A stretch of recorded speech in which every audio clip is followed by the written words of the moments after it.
Peter Parker is suffering, the Savage Hulk is back, we seemingly got Jean Grey in the MCU, we're seeing Spider-Man be the most Spider-Man he has been in live action in years, and this is all just from a trailer. Also, we get a brief snippet of the actual fight scene between Spider-Man and Scorpion. That is also really damn cool. But yeah, the Spider-Man Brand New Day trailer came out with the now actual release of the tickets for you to go pre-order, as it comes out July 31st. Genuinely, I am excited. This is looking like it's going to be one of the best Spider-Man movies we have gotten in years. But take that into the account that not only does Destin Daniel Cretton, the director of this movie, have a really good track record with the past couple of works, but combine that with how him and Tom Holland have wanted to make Brand New Day as great as possible, and even Tom Holland saying how his experience working with Christopher Nolan on The Odyssey shifted his perspective on how movies should really be made, and really advocated for how they make Brand New Day into a actual event for people to come and see, to make it worth something and to understand what it means to actually make this film and why they're making it. And I just like when actors, directors, and everyone involved in a film genuinely want to make it for the fact that they want to make it and have passion behind it and want to make it as good as it possibly can be for the people that are going to watch it.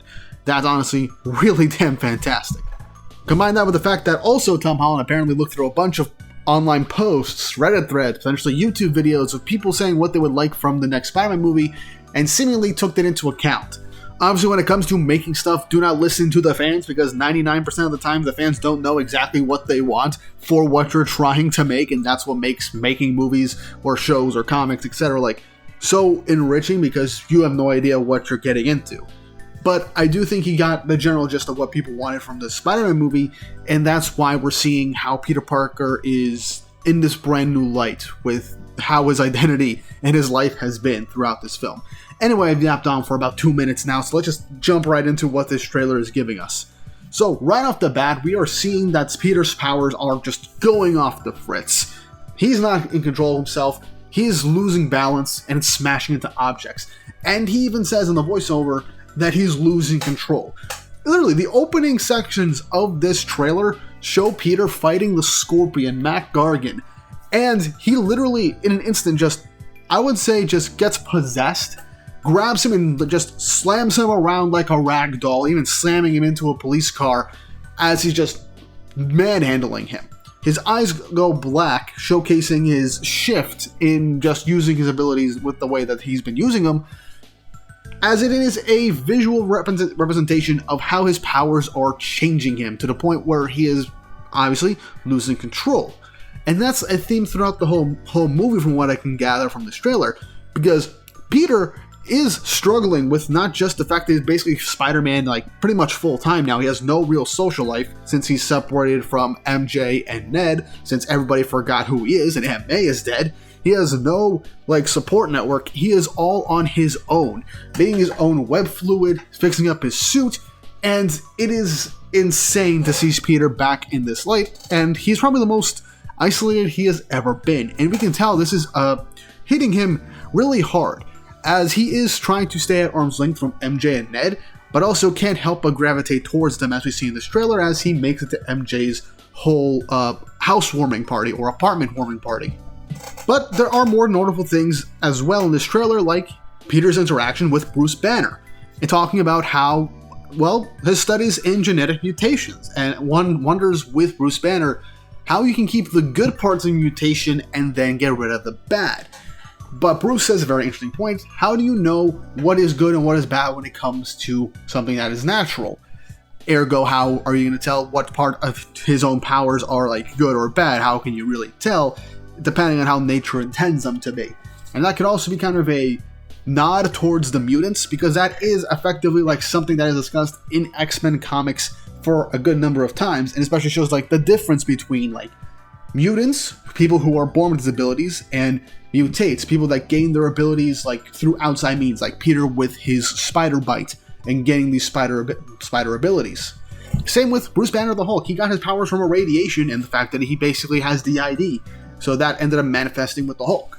And I like how we keep the continuity that Bruce has this little armband that suppresses the Hulk side of him, or keeps the powers quote unquote under control, And I like how this movie later on, as we end up seeing, that Bruce is just putting a band-aid over a larger problem when it comes to the Hulk, and it looks like we are again going to be using other movies to explore the Hulk story in a different way, which sucks, but it also makes me hope that maybe Universal will actually get off their asses and make a similar deal to Marvel with Sony, so we can actually get Hulk movies to explore shit, because Hulk comics have been absolutely insane over the last decade, and we generally need to see Hulk stories brought to life, because these things have been incredible. But yeah, this nod to the mutants ends up leading us into basically who the main villain might end up being, because we still don't really know. We do know that Tombstone was in like set photos, so maybe he's the one pulling the strings from the background, similar to how we had Tombstone in the Spectacular Spider-Man, just creating supervillains with Oscorp and Otto Octavius to literally stall Spider-Man so he can keep his criminal underworld goings-on under wraps. So Spider-Man is focused on the superpowered characters and not on the regular street crime as much. That would be a nice reveal, and it's something that we haven't gotten in the trailers. Or Tombstone is just going to be part of that opening montage like we saw in the previous trailer with Boomerang and Tarantula and stuff like that. But still, the fact that we're getting even more teases of mutants in the MCU ends up bringing up a fact that I talked about in a previous video on does the MCU really need a reboot, because I talked about mainly a big part is adding mutants at this point in the MCU if we don't like do a soft reset or reboot or whatever after Sugar Wars. But I'm not going to get into that. Go watch the video if you really want to take a look at it. However, when it comes to introducing the mutants, this discussion of Peter questioning his whole mutation now that is happening to him could lead into the conflict with, as we all basically have gotten a confirmation more or less, Sadie Sink playing Jean Grey in the MCU. And this also could allude to the fact that we will get an X-Men First Class type movie when we eventually get the next X-Men movies that are taking place in the MCU this time. But in this trailer, we get multiple instances of a seemingly body possession character constantly bouncing back from different bodies, and we even get this giant psionic wave that goes across all of New York, freezing people except for Frank Castle, the Punisher, who's also in this movie, and I think is going to have a really fun dynamic with Spider-Man. And there is a scene later in this trailer that I really do like, as it does kind of break your heart a little bit. But when it came to these moments, we do kind of think it is Jean Grey, who might be set up as the antagonist of the movie, not a straight-up villain. But there are other potential options, because having Jean Grey in the movie could be a red herring. For all we know, she's on the run from Damage Control, who is a thing in the MCU, and we get a character that is confirmed from the cast list, a character called William Metzger, who in the comics is the head of an anti-mutant activist group. And it seems like he is, in fact, in this movie as a damage control agent, and we are told in this movie that only Peter is immune to this body possession character, and only he can sense this character. Now, with a character in this movie who in the comics is tied to anti-mutant groups and stuff like that, being the head of damage control, or at least this section of damage control, investigating this body swapper, for all we know, this could be a red herring to kind of try and control Jean Grey, and this is a defense mechanism that she's doing to throw off damage control so she can find a place to hide, or Jean got roped into this because she is a mutant, and thus we have a mutant villain that is possessing different people and swapping them. And this actually makes you think of an actual X-Men villain who is called Malice. Well, not the Malice that you think who is the evil version of Invisible Woman. This version of Malice is kind of a disembodied spirit, kind of taking the form of, like, most of the time, like a necklace, and tends to fully possess different people. She was a member of the original Marauders that Mr. Sinister created all the way back in the 80s. So this could be potentially a way of utilizing that character, because, you know, swapping between different bodies close by and possessing them does seem like an ability that Malice can potentially actually do. And she has malicious intent, from what we can tell. The disembodied voice has malicious intent, and even later on in the trailer, just swaps between like 3 different people and threatens to make a visit to MJ. Also noting that potentially they know Spider-Man's connection to MJ, for all we know. So Malice being a character that we have to look out for in this movie is possible, and maybe Jean Grey is the only character who can actually, like, find her and kind of block her off from possessing other people and kind of help exercising her with her psionic powers. That could be something we end up getting. Now, why Spider-Man and seemingly Frank when he's, like, not frozen with this massive, what I can assume, psychic wave freezing everyone in New York? I got no clue why he wouldn't be immune. Maybe he's just so broken and has so much trauma that he cannot be, like, mentally controlled for all we know. I don't know. But Spider-Man not being immune is an interesting thing because there really shouldn't be something that would make him immune, unless his mutation of his actual abilities is altering him in a way where he can't be psionically controlled. That could be something that we get in that. Or maybe the villain of this movie ends up being the Spider Queen, who is a character that I can get into in a different video, but long story short, she can control spiders, she can control insects, she can change people physically into actual spiders if she wants to, and control them.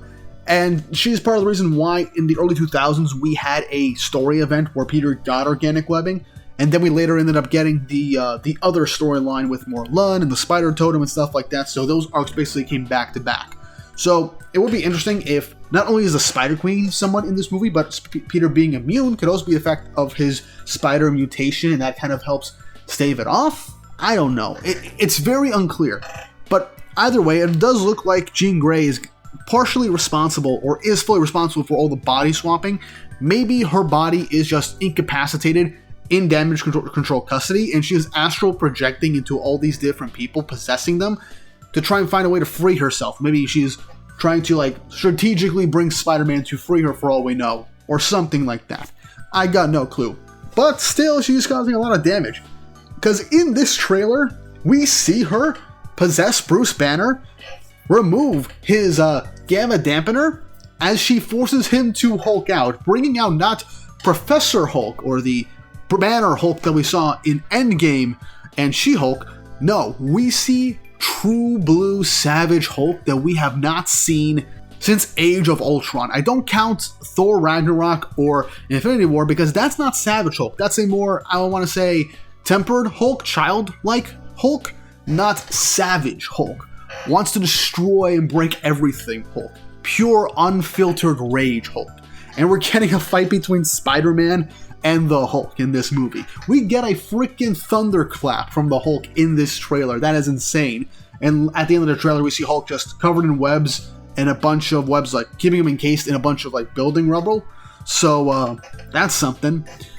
This might end up being the actual, like, physical confrontation of the end of the movie, like the actual final battle. Peter has to find a way to outmaneuver and beat the Hulk, or at least get Banner or the Hulk under control to try and figure out who's possessing him, and then lead into the reveal of Jean Grey or something going on with damage control.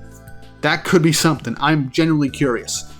Not only that, but since this mystery villain is going after MJ, Peter has to get her to trust him, and he basically does it already in an instant, and brings her to the Punisher. But thinking that Frank is the best place for MJ to kind of be safe is insane. But at the same time, I can kind of see it, especially if he's the only one other than him that can't be possessed, if he knows this by that point in the movie, for all we know. And there's this line where Peter says he has nowhere else to go when he brings MJ to the Punisher. Is so true and so sad, because he literally has nowhere else to go.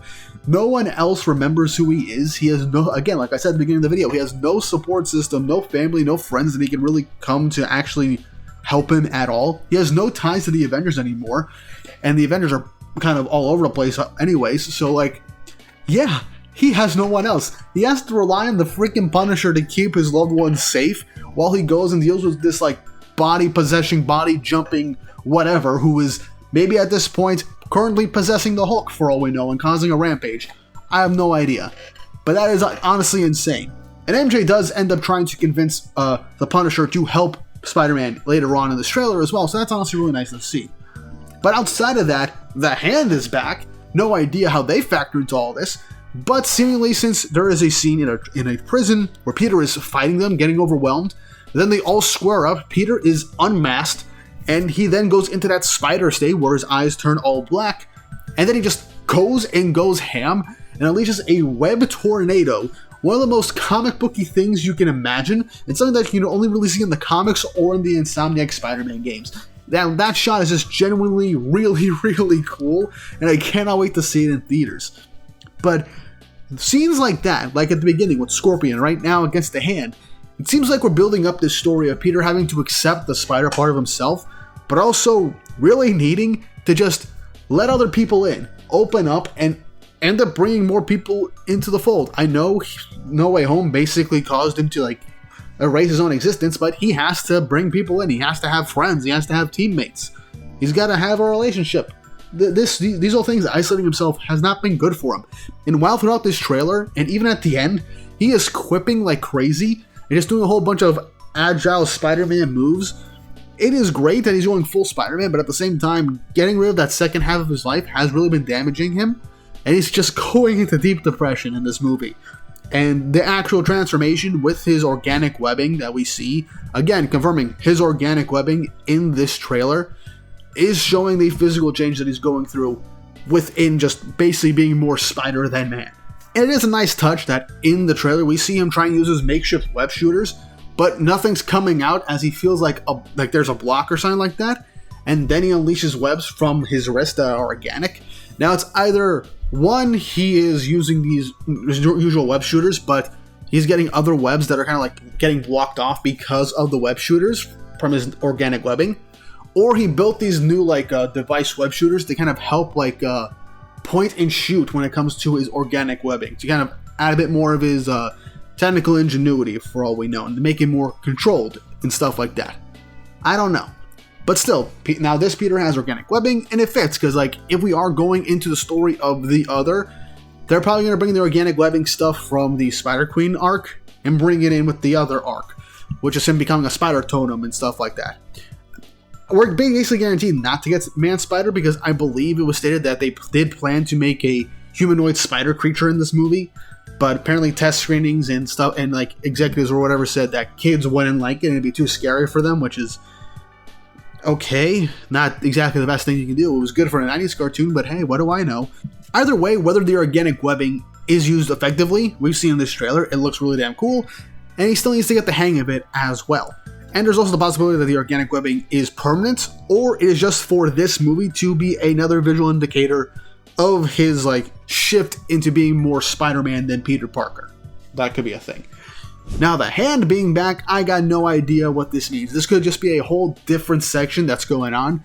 Maybe, let's say, with Tombstone, like I mentioned way earlier on in the video, if he is the secret villain of this movie who's pulling the strings, maybe he got connections with the hand. Maybe he's using the hand to get rid of Spider-Man or anyone in his way or distract him for whatever.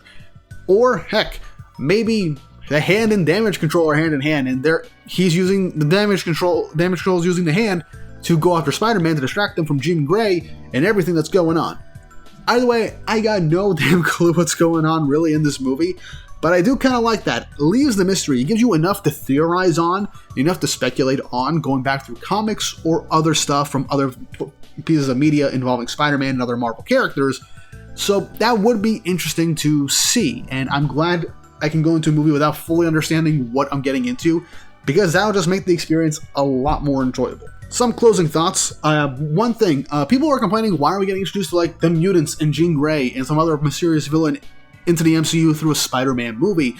And, well, the thing is, we get a lot of characters, even in the MCU and the comics, introduced in other character stuff. It's a way to expand the world in different ways. Heck, I believe the Juggernaut was introduced in a Spider-Man comic, Wolverine was introduced in a Hulk comic, and in the MCU, Black Widow was introduced in Iron Man, Hawkeye was introduced in Thor, and so on and so forth. Black Panther in Civil War, Scarlet Witch and Quicksilver in Avengers Age of Ultron. You get it. Introducing characters into movies and shows and books or whatever, that it is not their own book, is not a new thing. So this is just a jumping on point to introduce people to these new characters for all we know. And this very last bit, I just want to say, in the trailer, Spider-Man just slams and breaks into what I assume is a wedding. It would be genuinely hilarious if the wedding he accidentally crashes is the wedding of J. Jonah Jameson's son, J. Jonah Jameson III, and then Jonah just takes this as a personal attack on him by Spider-Man and increases his vendetta and propaganda campaign against the webhead throughout the entirety of the movie, blaming him for everything. And genuinely, it'd be hilarious. It'd be such the Spider-Man J. Jonah Jameson type of relationship and just circumstance that just causes more problems than it needs to make things more entertaining and funny. I would love to see that, and especially if J.K. Simmons comes back for that movie. I don't think that's confirmed yet, but that would be honestly really damn great. But you guys let me know in the comment section down below what you think of the new trailer. What do you think is going to happen? Did I miss anything important in this trailer that I ended up talking about? Who do you think is the actual main villain of this movie? Is it really Jean Grey, or is she a red herring for the actual villain of the movie? And do you think we're actually adapting the other storyline within this movie alongside advancing more of the Hulk's overall presence in the MCU again for future projects? But that's all from me. Hope you guys enjoyed. Leave your thoughts in the comments below. And with all that said and done, hope you all have an awesome day.